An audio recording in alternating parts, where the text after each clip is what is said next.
وَإِن يَرَوْا آيَةً يُعْرِضُوا وَيَقُولُوا سِحْرٌ مُسْتَمِرٌّ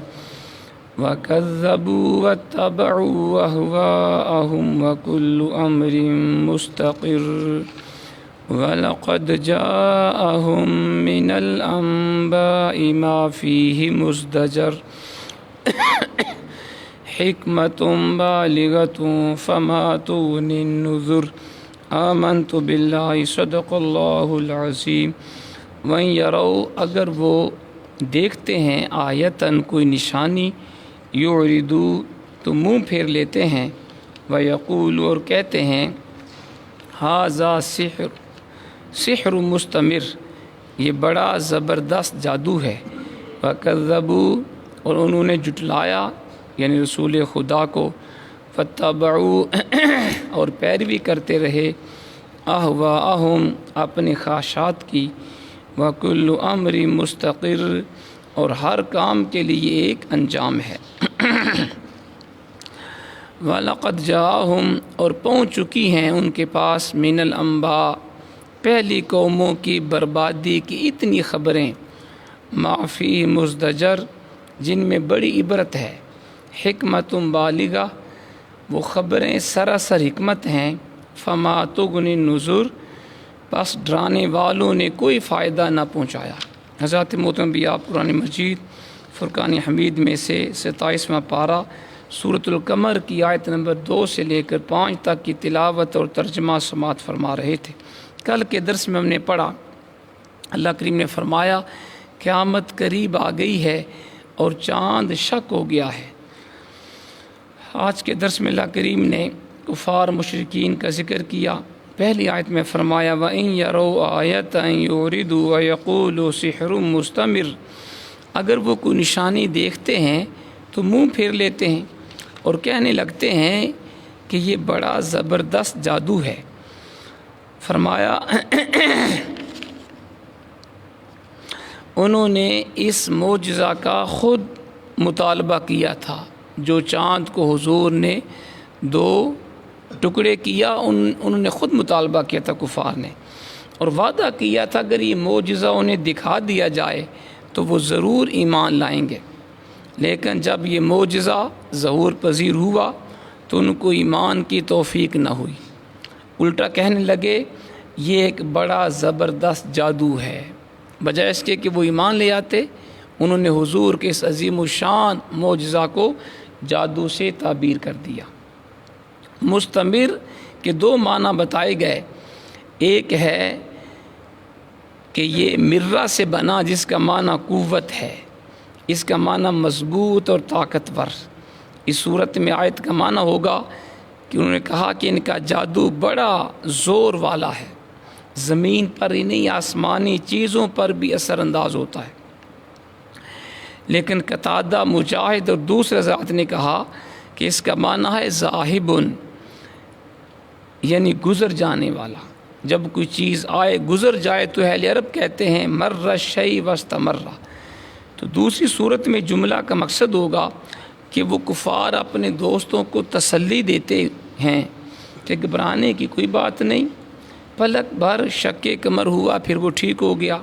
یہ آنی فانی چیز تھی، اس کو جلدی لوگ بھول جائیں گے، ہمارے بتوں کی خدائی کو ایسے جادو سے کوئی خطرہ نہیں ہے۔ پھر فرمایا وَكَذَّبُوا وَاتَّبَعُوا أَهْوَاءَهُمْ وَكُلُّ أَمْرٍ مُسْتَقِرٌ انہوں نے جھٹلایا رسول خدا کو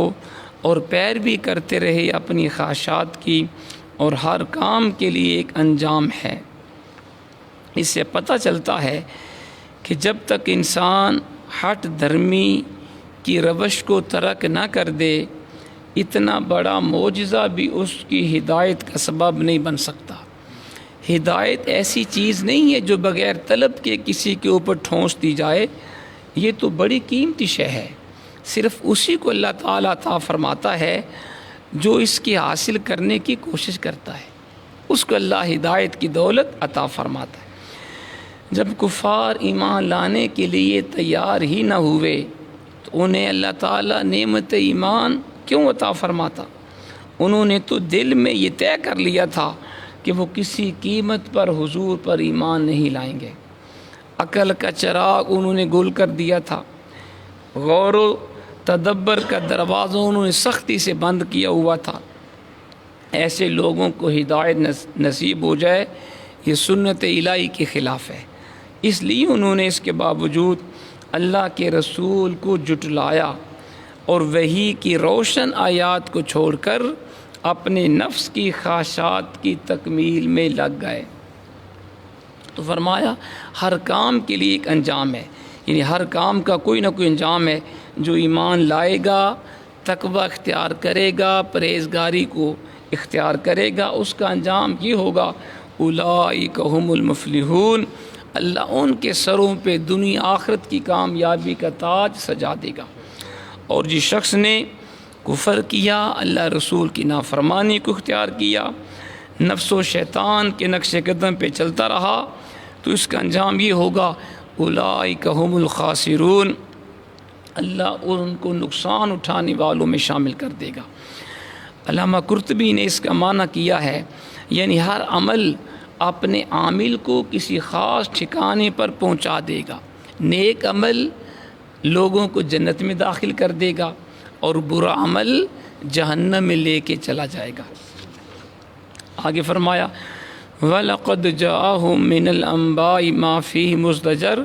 پہنچ چکی ہیں ان کے پاس پہلی قوموں کی بربادی کی اتنی خبریں جن میں بڑی عبرت ہے۔ ان کفار و مشرکین کو سیدھے راستے پہ لانے کی یہ پہلی کوشش نہیں ہے، گزشتہ گمراہ قوموں کے عبرتناک انجام سے انہیں بار بار خبردار کیا گیا۔ آپ نے پیچھے بھی سنا، قرآن نے جا بجا پہلی اقوام کا ذکر کیا جن کے اوپر عذاب آیا، تاکہ کفار مشرکین ان برے کاموں سے بچ جائیں۔ یہ واقعات اتنے اثر انگیز تھے کہ اگر ان کے کان حق بات کو سنتے اور سمجھتے تو ان کو مزید کسی تنبیہ کی ضرورت نہ تھی۔ مزدجر کا حرف استعمال ہوا،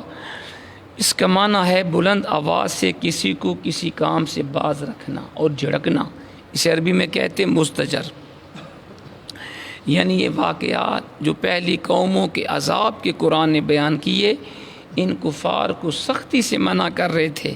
کہ تم گمراہی کا یہ طریقہ چھوڑ دو۔ پہلی آیت میں پھر فرمایا حکمت بالغۃ فما تغنی النذر، وہ خبریں سراسر حکمت ہیں پس ڈرانے والوں نے کوئی فائدہ نہ پہنچایا۔ پہلی آیت میں جو ما ہے اس کا یہ بدل ہے، یعنی وہ چیزیں ان کو باز رکھنے والی بھی تھیں اور سراپا حکمت بھی تھیں جو پہلی اقوام کا ذکر ہوا، لیکن انہوں نے سبق نہیں سیکھا۔ نذر یہ یا تو نذیر کی جمع ہے، یعنی حبیب آپ سے پہلے بھی کئی انبیاء تشریف لائے اور وہ ان کو عذاب خداوندی سے ڈراتے رہے، لہٰذا آپ کا کام ہے ان کو تبلیغ کرنا۔ اگر یہ آپ کے اوپر ایمان لائیں گے ان کا اپنا فائدہ، کفر کریں گے، گستاخی کریں گے، خود اپنے اعمال کا جواب دہ ہوں گے۔ اللہ کریم عمل کی توفیق عطا فرمائے۔